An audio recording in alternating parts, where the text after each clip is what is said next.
presentamos Tiempo de Dios con el pastor Ezequiel Molina Hijo. Una palabra de fe que puede transformar. San Lucas 23, verso 20. Dice la palabra del Señor: entonces Pilato les habló otra vez, queriendo soltar a Jesús. Pero ellos volvieron a dar voces diciendo: crucifícale, crucifícale. Él les dijo por tercera vez: pues qué mal ha hecho éste.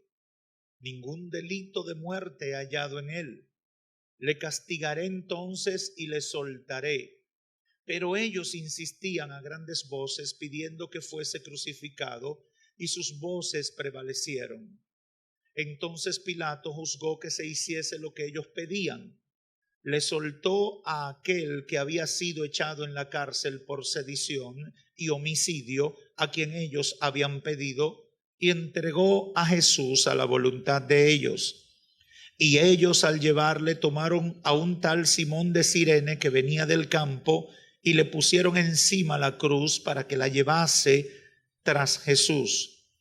Le seguía una gran multitud del pueblo y de mujeres, las cuales lloraban y se lamentaban por él.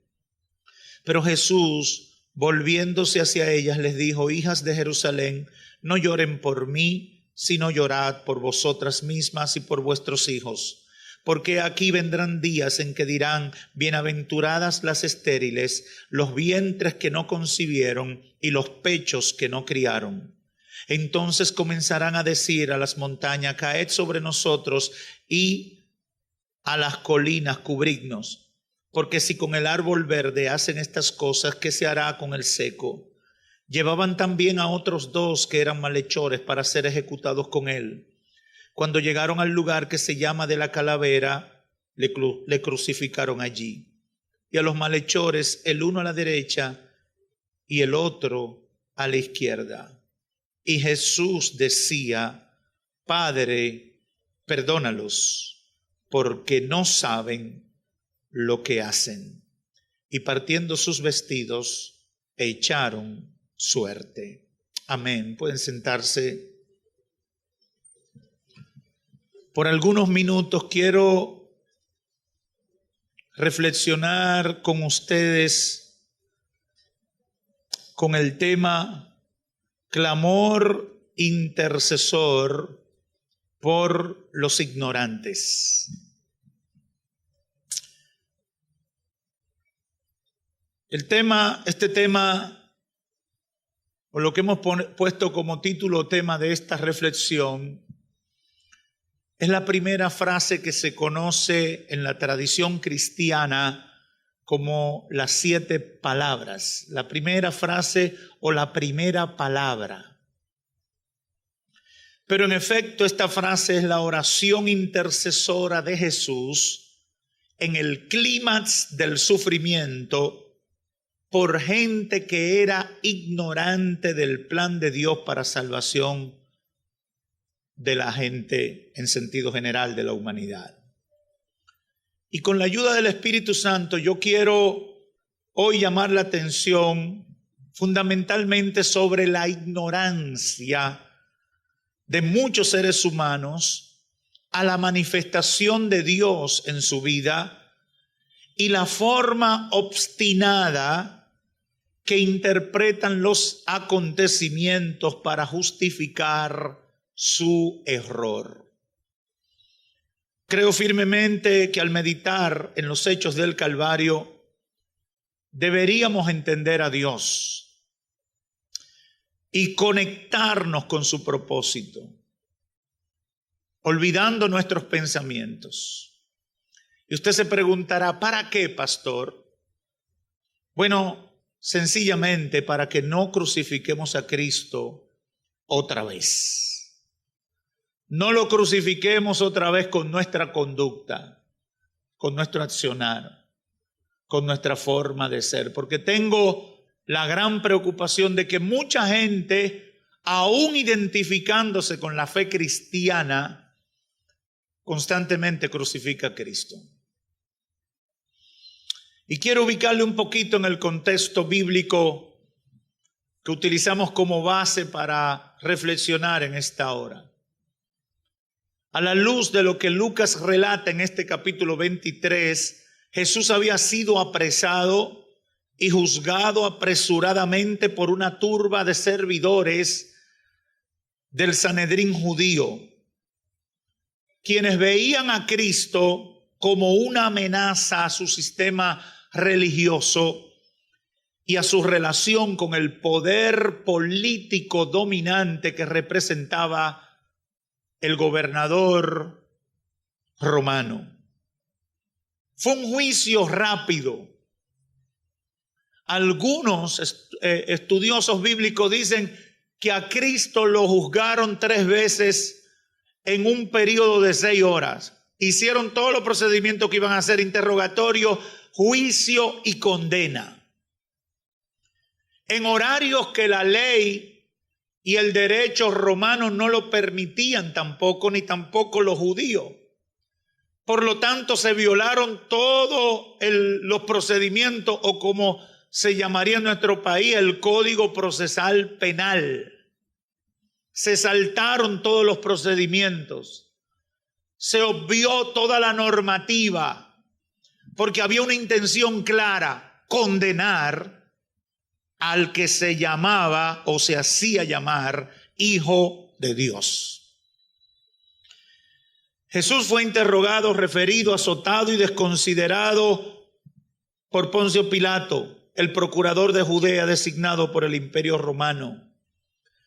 Fue juzgado y desconsiderado por Herodes también, el gobernador del área de Galilea. Y obviamente fue humillado y maltratado por las autoridades del Sanedrín. Todos hicieron su parte para acelerar lo que yo llamé una vez en una predicación el juicio de los incircuncisos, de los irreverentes, de los de corazón duro. Pero es aquí en este momento cuando ya lo procesan y comienza toda la ignominia de la crucifixión, toda esa humillación que implicaba la muerte de cruz.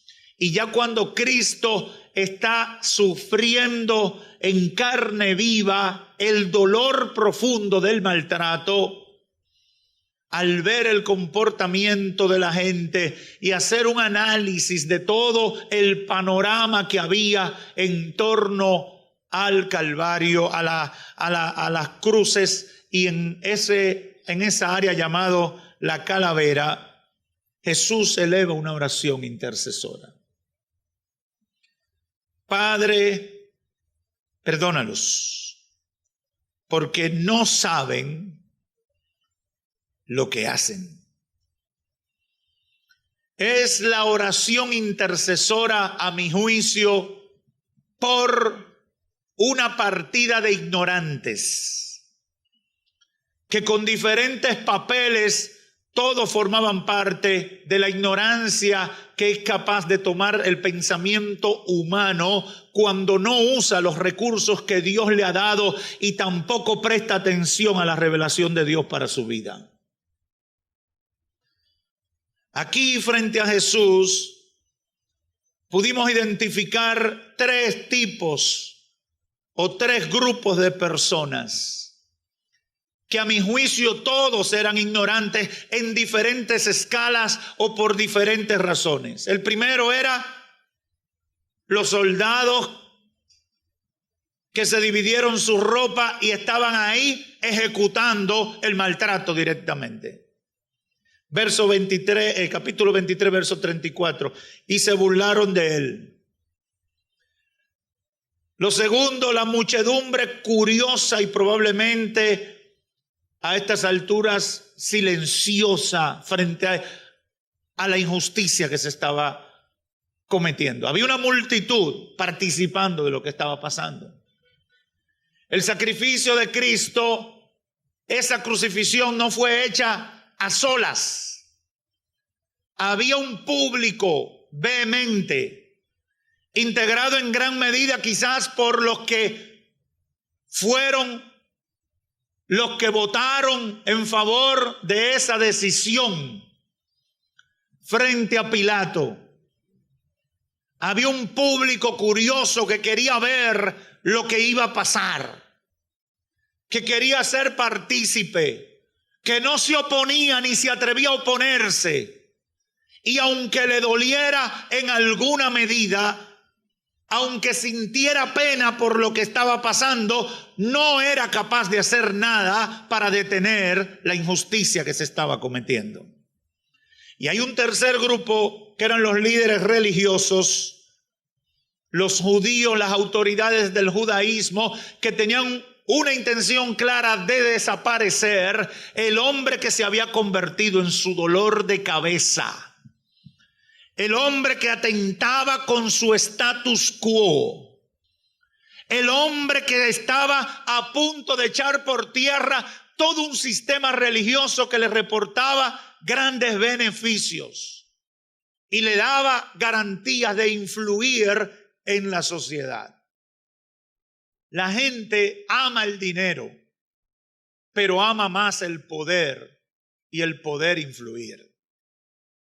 Yo he conocido gente que tienen mucho dinero, pero de repente abandonan todos sus negocios para conseguir poder político o poder de influencia, porque dice, el dinero sin influencia no es suficiente para yo hacer lo que quiero.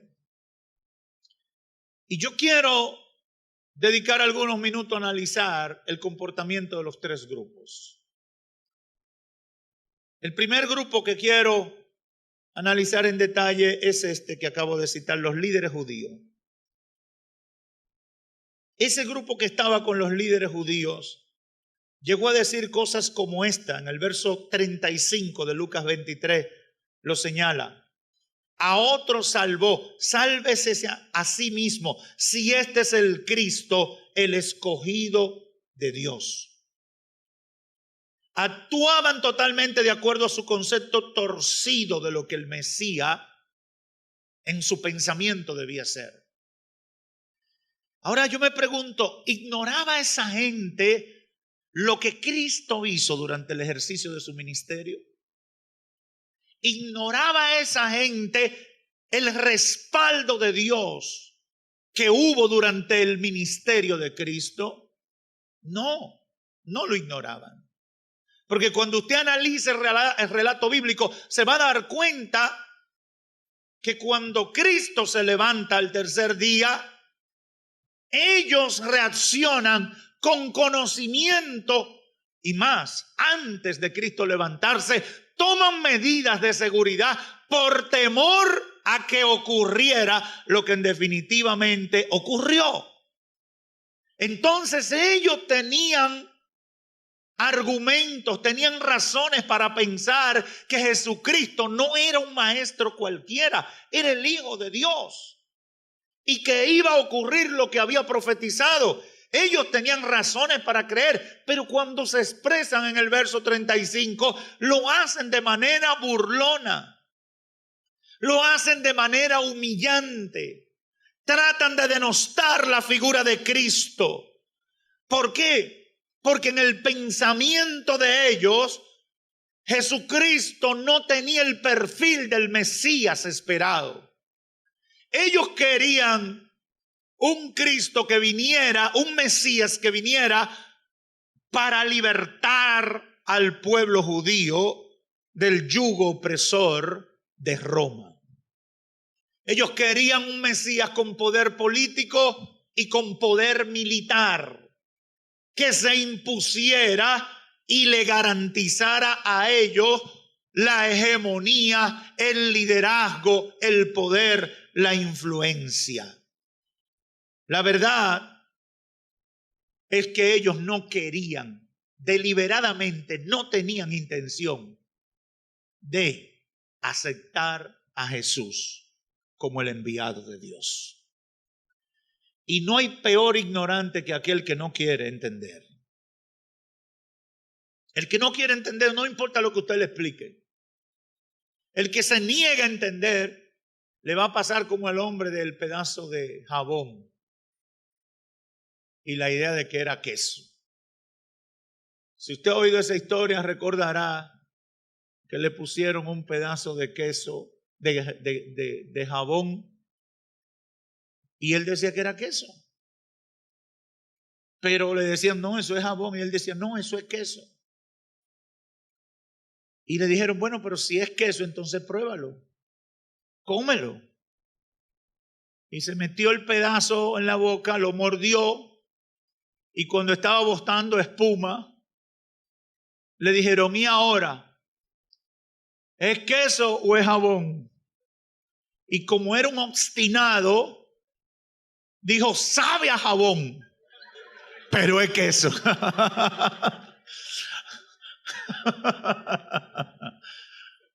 Obstinado. No quería dar su brazo a torcer. Así eran los líderes judíos. Ellos no querían que Cristo fuera el enviado de Dios. Por todo lo que Cristo había hecho, por todo lo que Cristo representaba, pero por sobre todo no era lo que ellos querían, deseaban que Cristo fuera. Estos son los ignorantes que yo califico como ignorantes conscientes y aferrados a sus intereses, que están dispuestos a matar al Hijo de Dios por no cambiar su idea conforme al plan de Dios para su vida. Obstinados y son ignorantes. El segundo grupo, la muchedumbre irreverente que fue testigo del poder de Dios manifestado en Cristo durante 3 años y pico, sanando, libertando, levantando muertos, restaurando vida. Dígame si esa gente no había visto a Cristo obrar. Dígame si esa gente no fue testigo cuando Cristo oraba por los leprosos y eran limpios. Dígame si esa gente no participaron muchos de ellos en la multiplicación en 2 ocasiones de los panes y los peces. Dígame si esa multitud, si ese pueblo no vio a Cristo orar por los sordos, orar por los ciegos, orar por los leprosos y ver el poder de Dios en acción, libertando y restaurando a esa gente. Ese pueblo sabía. Ese pueblo tuvo la oportunidad durante 3 años y pico ver al Señor Jesús sanando, libertando, levantando muertos, restaurando vida, etcétera.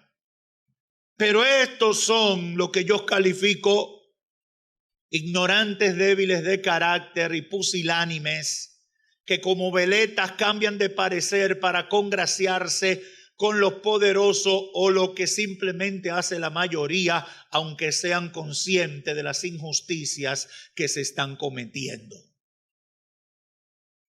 Por eso es que yo he asumido posiciones tan beligerantes con algunos temas públicos.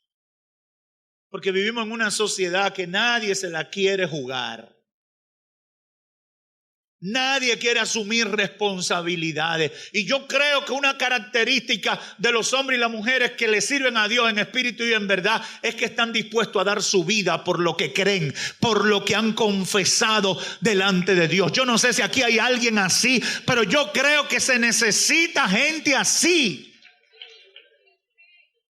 Hay que estar dispuesto a ser firmes en sus convicciones y no avergonzarse. El Señor dijo, el que se avergüenza de mí delante de los hombres, el que no me confiesa a mí delante de los hombres, yo no le confesaré delante de mi Padre. El Señor quiere gente clara, pero lamentablemente el ser humano tiene una debilidad por ir conforme a la corriente. En este fin de semana, yo el Viernes Santo, hace mucho yo trato de no andar mucho. Los días de Semana Santa, yo siempre ando mucho. Yo siempre camino mucho. El martes y el miércoles yo estaba en el sur profundo, llegué hasta la mata de Farfán. Yo siempre camino mucho, siempre tengo muchas cosas. Pero cuando todo el mundo está en chelcha y en andadera, yo me recojo. Usted dirá, pastor, usted es un rebelde sin causa. o un contrario a la corriente. No, es que necesariamente lo que hace la mayoría no es lo correcto ni lo más conveniente. Uno tiene que aprender a meditar en las decisiones y en lo que hace. Hay gente que en Semana Santa, por lo menos en nuestro país, si no encuentra aunque sea una regola. ¿Usted sabe lo que es una regola? Los del campo saben lo que es una regola, un canalito de eso. Si no encuentra un poquito de agua donde meterse, es la persona más infeliz del mundo. La República Dominicana tiene la bendición de tener verano los 12 meses del año. Usted puede ir a la playa en diciembre, en enero, en febrero, en marzo. Ay, pero porque todo el mundo va en Semana Santa. Usted ve a la gente desesperada. ¿Y para dónde tú vas? ¡Para la playa!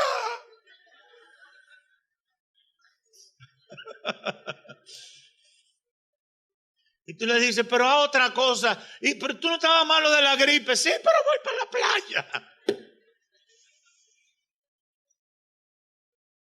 La mayoría no siempre tiene la razón. La mayoría generalmente se equivoca. Sobre todo en este tiempo que hay tanta manipulación de la información. Hoy más que nunca se necesita ser discrecional o aprender a discernir qué es lo que están diciendo y qué es lo que no están diciendo. Alguien que estuvo involucrado o cerca, que fue testigo de primera mano de un hecho que sorprendió, de un problema que hubo con la muerte de una niña en esta ciudad, me decía, pastor, no crean nada de lo que están diciendo los medios. Yo conozco el caso y nada de lo que se está diciendo en los medios fue como fue. Han torcido todo. Eso es sorprendente. ¿Usted sabe por qué? Porque yo sé lo que es eso, porque yo lo he vivido también. Se tuerce todo. Aparece un periodista que le gusta el escándalo y cuando a ti te dio una gripe, dice que te dio una pulmonía y tenía una tuberculosis y mataste 5. Cuando a ti lo que te dio fue una gripecita y un poquito de pituita o rinitis. Y eso es muy terrible. ¿Pero qué hace la mayoría? Dice, no, ese está tuberculoso. ¿Y por qué? Sí, porque todo el mundo está diciendo que es tuberculoso. ¿Tú lo viste? No. ¿Tú viste los exámenes? No. ¿Tú lo viste? ¿Lo conoces? No. ¿Tú conoces a alguien que se contaminó? No. Entonces, ¿en base a qué tú estás hablando? Pero somos muy débiles con la mayoría. Si el grupo está diciendo algo, todo el mundo lo repite. Estos son los ignorantes, débiles de carácter y pusilánime, que como veleta cambian de parecer para congraciarse con los poderosos que hacen o lo que hace la mayoría, aunque sean conscientes de las injusticias que estos cometen. Nadie quiere levantarse y decir la verdad. A la gente no le gusta decir la verdad porque la verdad trae responsabilidad y es preferible repetir la mentira que dice el grupo antes que decir la verdad que dicen 2 o 3. Y esa es la gran batalla que tenemos en este tiempo. Este tercer grupo es los soldados romanos, los que le clavaron a la cruz. Estos son, a mi juicio, los ignorantes que sabiendo que lo que hacen está mal, actúan con injusticia por lealtad a sus jefes injustos. Tan conscientes estaban de lo que hacían que cuando Cristo expiró, dijeron verdaderamente, este era el Hijo de Dios.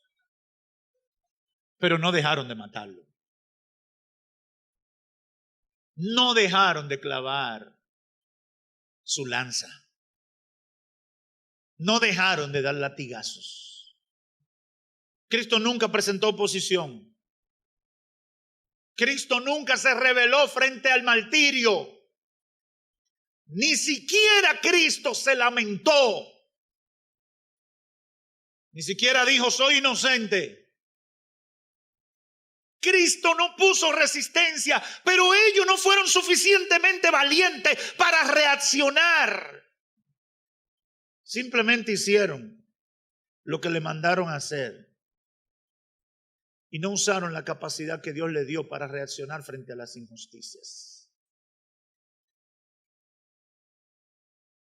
Yo quiero concluir con un par de ideas en esta hora. Este clamor intercesor por los ignorantes deja en mí varias ideas y quiero compartirla con ustedes. La primera de ellas es que nunca sabremos el efecto total que causó esa oración hasta que lleguemos al cielo y Dios mismo nos revele. ¿Quién sabe cuántos de los mismos asesinos aceptaron a Cristo el día de Pentecostés? Gracias a que el Señor intercedió por ellos. Padre, perdónalo, porque son unos ignorantes. Y yo creo que esa oración está latente en el aire. Padre, perdónalos, porque rechazan tu palabra y no saben que ese camino les va a llevar al fracaso. Padre, perdónalos porque no valoran lo que hiciste por ellos en la cruz del Calvario. Padre, perdónalos porque van rumbo al precipicio y no se dan cuenta. Padre, perdónalos porque a pesar de ver los anuncios de peligro, siguen hacia el abismo por no tener la valentía de rechazar lo que dice la mayoría. Cuando veo a alguien que rechaza el evangelio, cuando veo a alguien que no quiere permanecer fiel al evangelio de Cristo, cuando veo a alguien que se resiste al llamado de Dios para su vida, a pesar de todo, yo recuerdo la oración del Señor. Padre, perdónale, porque no sabe lo que está haciendo, o por lo menos se resiste a saberlo. En segundo lugar, hoy con la autoridad de Dios y por el sentir que ha puesto el Espíritu Santo en mí, llamo la atención a los ignorantes y en este llamado incluyo a los tres grupos: los obstinados en sus propios deseos, los pusilánimes y débiles de carácter y a los que están sirviendo los intereses de los injustos. Y el llamado es: no crucifiquen a Jesús otra vez. Por favor, no crucifiquen a Jesús otra vez. Y la pregunta vendría en el mismo tono de los que reaccionaron frente al mensaje de Malaquías, en Malaquías 1, 6 al 9. ¿Y cómo lo estamos crucificando, pastor? Muy sencillo. No has hecho lo que sabes que Dios quiere que tú hagas. Siempre que usted hace lo que usted sabe, o usted deja de hacer lo que usted sabe que Dios quiere que usted haga, usted está crucificando a Jesús. Cuando tú no perdonas sabiendo que Dios quiere que tú perdones, tú estás crucificando a Jesús. Cuando tú odias sabiendo que Dios no quiere que tú odies, tú estás crucificando a Jesús. Cuando tú te ofendes por lo que no debes ofenderte, cuando tú lastimas a los inocentes que no te han hecho nada, cuando tú levantas falso testimonio, estás crucificando a Jesús. Estás crucificándolo. No has hecho lo que sabes que Dios quiere que tú hagas. Somos muy dados a ceder a todo tipo de presión, porque al final actuamos según nuestro parecer y nuestros pensamientos, olvidando hacer la voluntad de Dios. Todos los que participaron en el maltrato, en la ignominia del Calvario, antes que ser parte de los verdugos, debieron reconocer el valor y el propósito del sacrificio de Jesucristo. Y eso es lo que necesita la gente de hoy. No te justifiquen tus intereses religiosos. No te justifiques en tus intereses egoístas, materialistas y mundanos. Mucho menos lo maquilles tomando el nombre de Dios en vano, diciendo que las cosas malas que hace es por Dios y su obra, cuando en realidad estás detrás de otras cosas. ¿Usted sabe qué decía la gente del Sanedrín? Esto lo estamos haciendo para preservar la ley de Moisés. Esto lo estamos haciendo por el bien. ¿Cuánta gente hace cosas malas y que por el bien de la obra de Dios? ¿Cuánta gente hace cosas malas, cosas destructivas y que por el bien del evangelio? A mí me molesta escuchar gente que están defendiendo tanto el evangelio y lo que hacen es usarlo como argumento para atropellar gente. Yo puedo defender el evangelio sin atropellar a gente.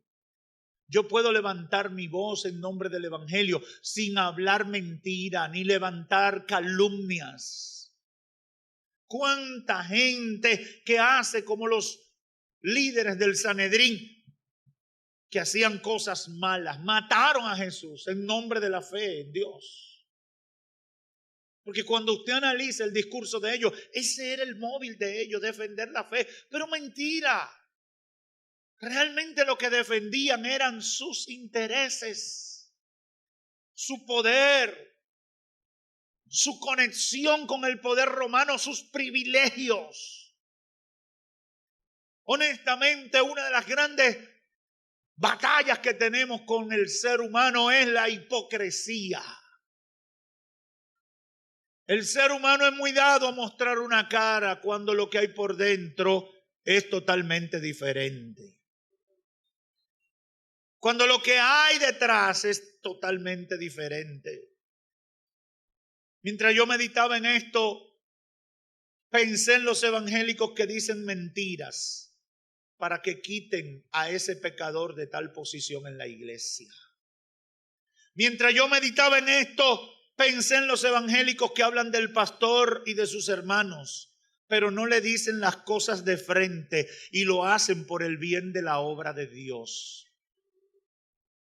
Mientras yo meditaba en esto, pensé en aquellos que tienen aspiraciones de conseguir puestos relevantes delante de la gente y delante de la iglesia. Y para eso usan armas mundanas. Y todo lo hacen en nombre de Dios. Pero también, mientras meditaba en esto, pensé en los amigos que dicen, no me convierto porque cuando yo lo haga, lo haré de verdad. Mientras meditaba en esto, pensé también en los amigos que dicen, yo no me convierto porque hay muchos evangélicos peores que yo. Ignorante. Padre, perdónalo, porque no saben lo que hacen. La mayor ignorancia y la más común en la gente es cerrar sus ojos ante la realidad de Dios para su vida, frente a la verdad de Dios para su vida. Y si usted no se recuerda de muchas cosas de este mensaje, yo quiero que usted entienda esta. No cierre sus ojos frente a la realidad de Dios, frente a la realidad de lo que usted sabe que Dios quiere que usted haga y frente a la realidad del llamado de Dios para su vida. Por favor, sea sincero. Jesús, en este clamor intercesor, reaccionó de esa manera porque vio los tres escenarios. Tres escenarios tristes por definición.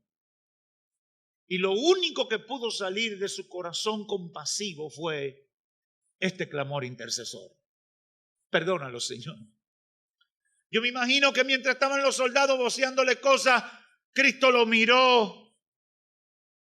Óyeme, si hubiera sido yo, quizás digo, Señor, que caiga un rayo y lo mate a esos desgraciados. Quizás si hubiera sido tú dices, Señor, dame el poder de Elías y que el fuego lo consuma.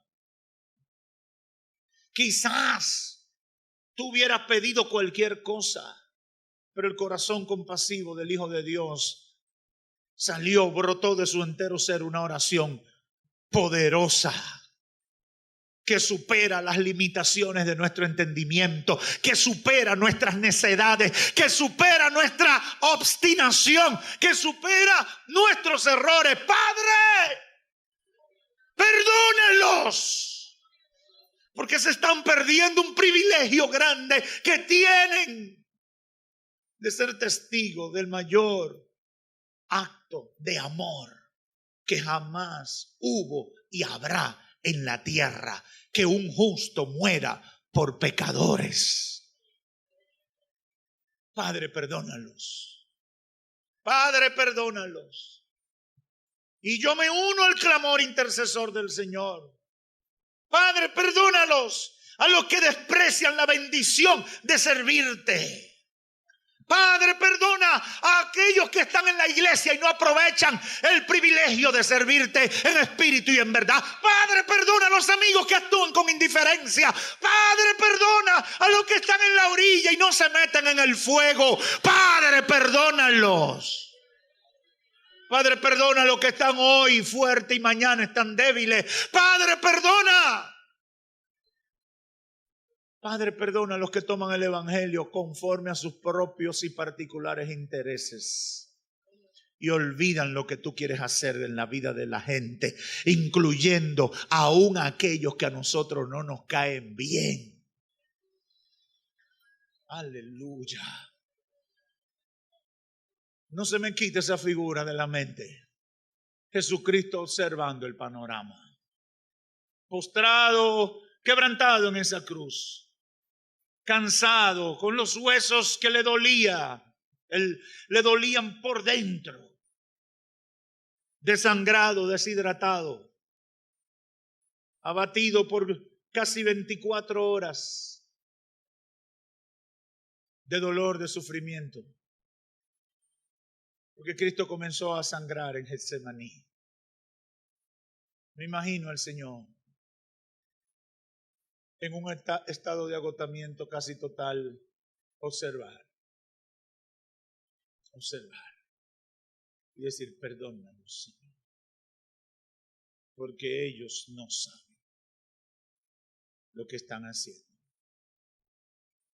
La mayor ignorancia y la más común en la gente es cerrar sus ojos ante la realidad de Dios para su vida. Puedes taparte la cara, puedes cerrar tus ojos y oídos, puedes apretarte la nariz para intentar negar lo que Dios está haciendo para tu salvación, amigo. Pero eso no impedirá la realidad del llamado, ni la realidad de tu condición delante de Dios.